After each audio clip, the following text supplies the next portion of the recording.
کیا انہوں نے نہیں سمجھا کہ جس اللہ نے آسمانوں اور زمین کو پیدا کیا اور وہ ان کے پیدا کرنے سے تھکا نہیں، وہ اس بات پر بھی قادر ہے کہ مردوں کو زندہ کر دے؟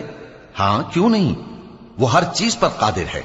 اور جس روز انکار کرنے والے آگ کے سامنے کیے جائیں گے تو ان سے پوچھا جائے گا کیا یہ حق نہیں ہے؟ تو کہیں گے کیوں نہیں، ہمارے پروردگار کی قسم یہ حق ہے۔ اللہ فرمائے گا کہ تم جو دنیا میں کفر کیا کرتے تھے تو اب اس کی وجہ سے عذاب کے مزے چکھو۔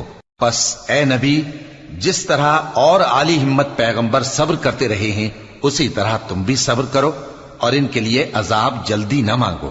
جس دن یہ اس چیز کو دیکھیں گے جس کا ان سے وعدہ کیا جاتا ہے تو یہ خیال کریں گے کہ گویا دنیا میں رہے ہی نہ تھے مگر گھڑی بھر دن۔